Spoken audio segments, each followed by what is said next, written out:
साहब कहते हैं कि माया के इस बंधन को खोलना इतना आसान नहीं, विवेक का कार्य है। विवेक की आंखें खुली हो, थोड़ा हम जागें, थोड़ा होश में आए, तभी माया के बंधनों को देख पाएंगे और उसे खोल पाएंगे। साहब कहते हैं, संतो भाई माया तजी न जाए, जैसे बेल वृक्ष लपटाए। माया के बंधन को छोड़ना इतना आसान नहीं है। संतो भाई माया तजी न जाए, माया को तजना, माया को छोड़ना इतना आसान नहीं है। जैसे बेल वृक्ष लपटाए, माया हमें इस तरह से लपेट कर रखी है जैसे बेल जो है पूरे वृक्ष को लपेट लेती है, सिर से लेकर पैर तक, नीचे से ऊपर तक। काम तजे तो क्रोध न छूटे, क्रोध तजे तो लोभा, लोभ तजे तो आशा, मांडे मान बड़ाई शोभा। ये सब माया के रूप है। कितने रूप हैं? काम तजे तो क्रोध न छूटे, क्रोध तजे तो लोभा, और लोभ तजे तो आशा, मांडे मान बड़ाई शोभा। काम को किसी तरह छोड़ दिया तो क्रोध को नहीं छोड़ पाते, क्रोध को छोड़ दिए तो लोभ को नहीं छोड़ पाते, लोभ को छोड़ दिया तो आशा तृष्णा नहीं जाती। एक से छूटते हैं तो दूसरा पकड़ता है, दूसरे से छूटते हैं तो तीसरा पकड़ता है। काम तजे तो क्रोध न छूटे। किसी तरह काम को, काम वासना को छोड़ दिया तो क्रोध नहीं जाता जीवन से। अब काम को भी छोड़ना इतना आसान नहीं होता है। ऐसा नहीं होता है कि हमने कह दिया कि हमने काम वासना का त्याग कर दिया और काम वासना से हम मुक्त हो गए, काम वासना हमसे दूर चली गई। ऐसा नहीं होता। कहने मात्र से कुछ नहीं होता है। सिर्फ कहने से क्या होता है? सिर्फ कहने से सब कुछ हो जाए तो बात ही दूसरी हो जाए। साहब कहते हैं, पंडित बात बदे सो झूठा, राम कहे जगत गति पावे, खाड़ कहे मुख मीठा। कहने मात्र से क्या होता है? राम राम कहने मात्र से जीवन का कल्याण हो जाए, तब तो शक्कर शक्कर बोलने से मुख भी मीठा हो जाना चाहिए। लेकिन शक्कर शक्कर, मिश्री मिश्री आप जीवन भर भी बोलो तो मुख मीठा नहीं होगा। मुख मीठा तभी होगा जब आप मिश्री या कोई मीठी वस्तु मुख में डालेंगे, तभी मुख मीठा होगा। तो राम कहे जगत गति पावे, खाड़ कहे मुख मीठा। पंडित बात बदे सो झूठा। बातें करने से कुछ नहीं होता है। केवल कह दिया कि हमने काम वासना का त्याग कर दिया, कहने मात्र से काम वासना से हम मुक्त नहीं हो जाते हैं।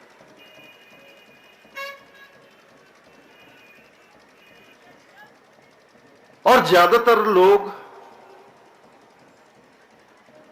काम वासना को जीवन से दूर करने के बजाय उसको दबाने का प्रयास करते हैं।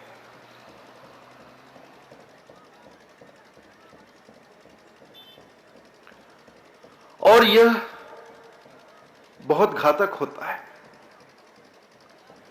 काम वासना को दबाना बहुत घातक होता है। हम जितनी शक्ति से उसे दबाने का प्रयास करेंगे, वह उतने ही प्रबल वेग से अपना सिर उठाएगी। काम वासना को दबाना नहीं है, काम वासना का त्याग करना है, काम वासना को शांत करना है, काम वासना को छोड़ना है।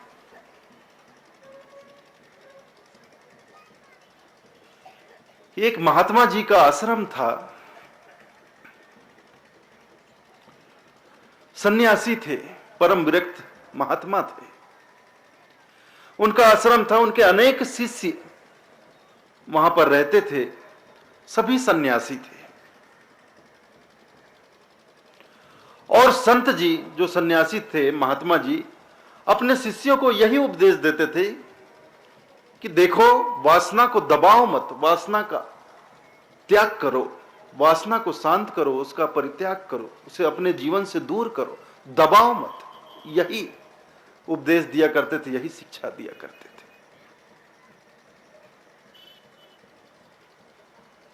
तभी कुछ दिनों में एक नया शिष्य वहां आता है, महात्मा जी का एक नया सन्यासी आता है और आकर आश्रम में महात्मा जी के साथ रहने लगता है।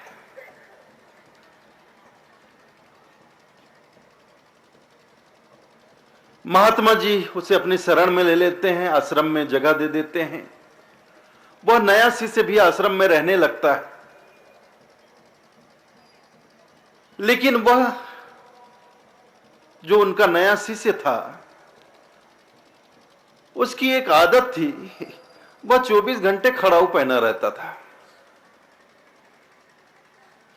24 घंटे खड़ाऊ पहना रहता था। दिन में तो खड़ाऊ पहनता ही था, रात में भी खड़ाऊ पहनकर आश्रम में इधर से उधर खटर पटर घूमता रहता था। तो बाकी जो सन्यासी थे, बाकी जो शिष्य लोग थे, वो बड़े परेशान हो गए कि बड़ा गजब का आदमी है, दिन में खड़ाऊ पहनता है तो पहनता है, रात को भी खड़ाऊ पहनकर रात भर इधर से उधर भटकता रहता है, इधर से उधर घूमता रहता है, रात भर खटर पटर, न खुद सोता न हमें सोने देता। सारे शिष्य परेशान हो गए। एक दिन देखा, 2 दिन देखा, 4 दिन देखा, 15 दिन देखा। उनसे जब नहीं रहा गया तो उन्होंने गुरुजी से शिकायत कर दी कि गुरुदेव, आपका जो नया सन्यासी है, आपका नया शिष्य है, वह तो बड़ा अजीब है।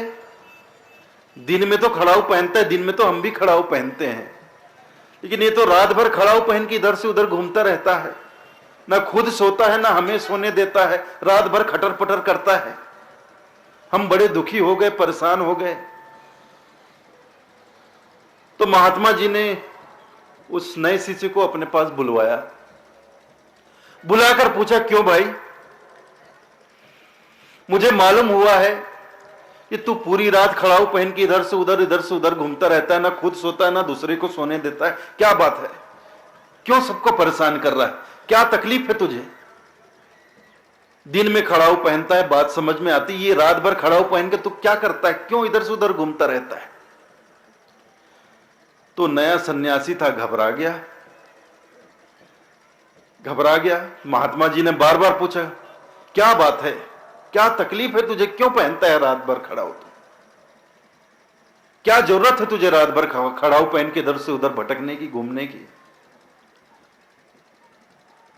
तो बहुत मुश्किल से डरते डरते वह बोला, गुरुदेव, ये खड़ाऊ पहनकर मैं अपने काम वासना को शांत रखता, काम वासना को शांत रखने का प्रयास करता हूं। तो गुरुजी ने पूछा, भाई तू ये खड़ाऊ पहनकर अपनी काम वासना को कैसे शांत करता है? तो उस नए शिष्य ने कहा, गुरुदेव, खड़ाऊ में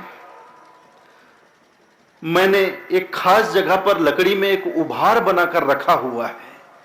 खड़ाऊ जो है लकड़ी से बनती है।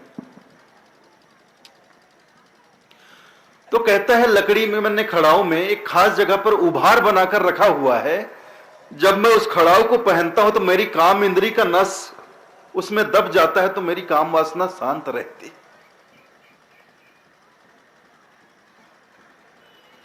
गुरुजी कहते हैं, भाई मैं काम वासना को शांत करने का, उसे अपने जीवन से हटाने का, निकालने का, त्याग करने का उपदेश देता हूं और तू उसे दबाने जा रहा है।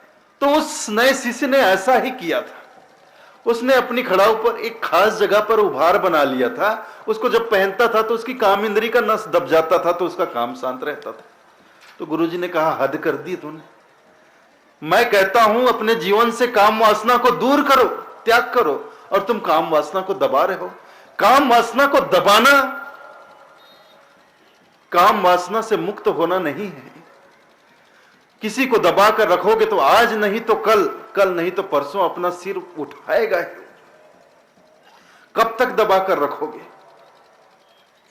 कभी चूक होगी, कभी जीवन में कोई कमजोर घड़ी आएगी, कमजोर क्षण आएगा, कमजोर समय आएगा, और उस घड़ी, उस क्षण वह काम वासना, वह दबी हुई काम वासना अपना खेल दिखा देगी, और खेल दिखाती है।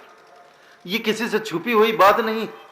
हम आए दिन अखबारों में पढ़ते हैं, टेलीविजन पर देखते हैं कि तथाकथित कई इस तरह के साधु सन्यासियों की जो उटपुटांग हरकतें हम समाचार में सुनते हैं, पढ़ते हैं, और ये बहुत कोई खुशी की बात नहीं है, ये बड़े दुर्भाग्य की बात है, लेकिन ये बहुत कड़वा सच है कि इस तरह का समाचार हमें सुनने को, पढ़ने को मिलता है। तो काम वासना को दबाना नहीं है, उसे अपने जीवन से हटाना है।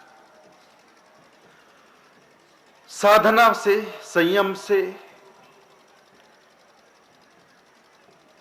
हमने काम वासना को जीवन से हटा दिया तो साहब कहते हैं, काम तजे तो क्रोध न छूटे।